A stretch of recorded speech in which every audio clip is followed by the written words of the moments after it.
Could this be the making of Arsenal's season? They always say that every grey cloud has a silver lining. Martin Odegaard has been ruled out until around December time. 9 key games in the Premier League and Champions League he is going to miss. And of course we saw his impact. All of us did as football fans, and Arsenal supporters, they'll know this as well. But we all saw his impact when he came back into the team after his shoulder injury. When he came on in that Newcastle game, his ability to break lines, there is quality there.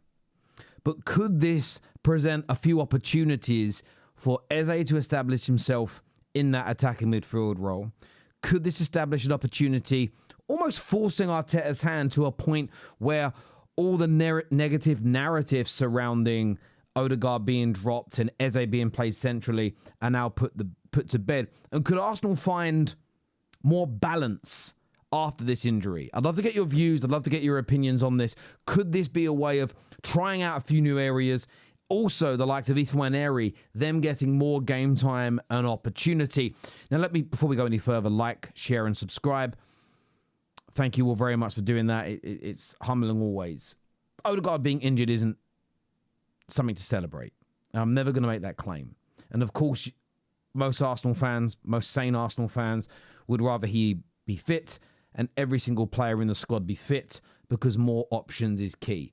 And there is certainly going to be times in the next 9 games where Arsenal miss him. This idea, this notion that injuries are simply an excuse when teams are not as good, when a team can't find an option, I find it to be, at the very least, an exaggeration. Losing your best players hurts. Invariably, you don't have backups that are as good. That's most teams, even the greatest teams of all time. Therefore, injuries definitely impact the team. And everybody kind of went at Arsenal last season and went, oh my God, injuries are not an excuse, they're not an excuse, they're not an excuse. Everybody went so far over the top that we've ended up in a situation now where we see a few teams have injury problems, and you can tell by their faces when they're on camera talking about their own side that they regret going in so hard on Arsenal. They forget that they regret pushing a fake narrative, pushing a very bitter agenda they held that was purely there to point score and to rip into a rival. But because it was done with such frequency, they've almost kind of made it the right way to view the game. It never was. It should have always been rejected. But the banter era does what the banter era is. But I said at the beginning this could be the making of Arsenal. And I think there is a silver lining here. There is this long-standing narrative that when fit, Odegaard won't be dropped. That Eze won't get too many opportunities in his favoured position. Now, we saw him get those opportunities with the shoulder injury for Odegaard, and we did see it in the West Ham game. A very brave and a very attacking lineup put out by Mikel Arteta. But there was a question as to whether we would see Eze more on the left or whether he would be more central. This injury to Odegaard and where the silver lining sits is, I think, as we know, Eze absolutely thrives in tight spaces and offers a different type of creativity to Odegaard. I think Odegaard is most certainly the better passer, and that will be Feld. But his ability to carry the ball through pressure at greater speed than Odegaard exists. He can beat defenders one-on-one. He can draw fouls, which could be invaluable. We know how good Arsenal are from set pieces. And he can really help Arsenal progress their play directly through the middle in a different way to what Odegaard can. And I really do think this complements Arsenal's structure, their build-up, and hugely compensates for the loss. But it gives Eze an opportunity to establish himself as the main attacking midfield player, with Rice in the 8 role, Zubimendi in the 6 role, and of course them being complemented by the likes of Ethan Nwaneri and Odegaard. I think it gives an opportunity for him to play without, and Arteta, I think, can be guilty of this sometimes, like all managers, that, okay, let's just put Odegaard back in because it's tried and tested. And in life, this happens. I worked in the banking industry, and there's 4 big accountancy firms, KPMG, Deloitte, PwC, and who am I forgetting? Why am I forgetting the 4th? I've got to Google it now. The big 4 accountancy firms. Ernest Young. Okay, there we go. Forgot them. And whenever I worked for a bit of a boutique company for a while, a small company that would put contractors into banks and businesses. And I was one of their director of sales. And we would often lose pitches to these big companies. And the reason you would lose out is the procurement team at Barclays or HSBC would essentially know that if they, even though we would both, ourselves and say Deloitte, we would both pick from the same pool of contractual talent to go into the bank. If Deloitte messed up and didn't run the project well, and that department wasted money, the procurement team wouldn't get reprimanded because they used Deloitte or PwC, Ernst Young, KPMG. If they used a firm that was maybe a little less known, a little more boutique, they could get in trouble. And football managers are no different to any other line of work. There are times where, right, we'll play the guy that is the captain that normally plays in that role. We're going to go with it because it's seen as a safe option where there's less recoil if something goes wrong. I think Arsenal fans have wanted for a while now to see something different. And as good as Odegaard was when he came back from injury, I still think there's a large percentage that want to see him play. And this may just force the hand of Arteta to play Eze more centrally and give him a run of games to see how he can establish himself. So I think there's a silver lining there.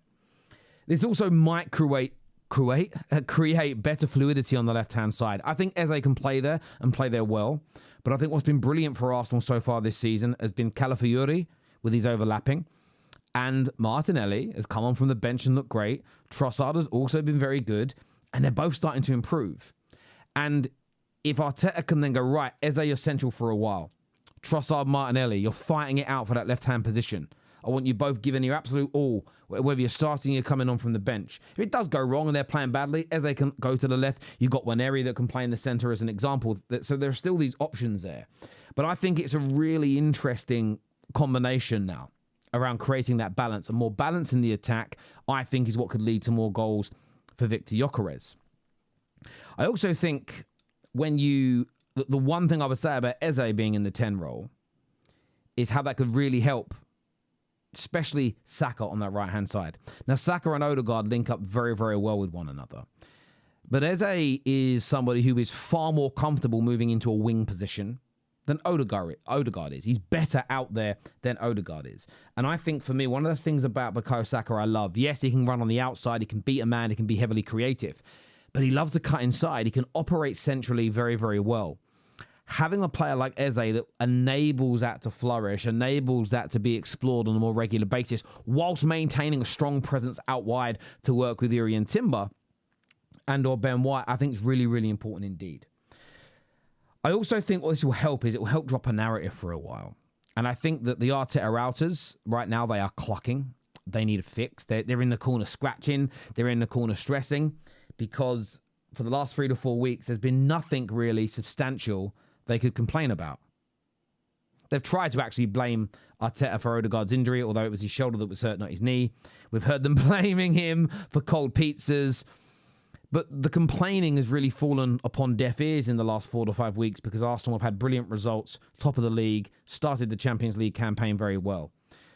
Odegaard maybe starting centrally and Eze being on the bench or maybe being out wide was definitely going to be one of those areas. Now, I'm not suggesting Arsenal fans, the ones in the middle, the sane, normal individuals, I'm not suggesting that you should be happy he's injured so this narrative is dropped. But I believe what Arsenal need right now, and if Arsenal fans as a collective if you can make sure you are the loudest and you are the message that's being heard, I think this will go a long way to helping you win the Premier League title. If Arsenal fans can keep positive, if Arsenal fans can be constructive in their criticism, but get behind their team, are not pushing bitter narratives, bitter agendas that don't really need to be discussed, like creating a war between Eze and Odegaard and trying to create some weird player FC conflict internally, which leads to the media jumping on the bandwagon, which puts more pressure on the team. If you can stay away from that, I think it's going to land you in good stead. You've got very winnable games, a lot of winnable games in your next 4 to 5 Premier League matches. And even with Odegaard out, with the quality of your squad, I still think they're very, very winnable indeed. But I'm just intrigued to see how, and final point, well, mate, before I've mentioned how Eze does with a regular start, the balance that provides on the left and what that does for the creativity for Gyökeres. The link up with Saka, I think, could be brilliant with the fact they can both go central and both play out wide very, very comfortably. There's the narrative side of things. Plus, and maybe even more importantly, this could be massive for Arsenal's belief. To get through a period without Odegaard, without major panic, without crazy conspiratorial meltdowns, this team could truly start to believe that even with a setback, even with adversity, they can come out the other end top of the league. They can come out the other end in a stronger position. You'd then be getting Odegaard back for what is going to be a busy festive period, fit, raring, and ready to go. And this belief of, if we lose a player or two, even a star, even our captain, we can still win football matches. You couple all those things in together, and although this is not good news, although this should not be celebrated, there are some seriously strong, very, very shiny silver linings here that could massively improve Arsenal. As ever, look, I'd love to get your views. I'd love to get your opinions on this. Please hit the like and share button. Please make sure you're subscribing to the channel. Until next time, people, take care. Goodbye. God bless. And I'll see you soon. Peace.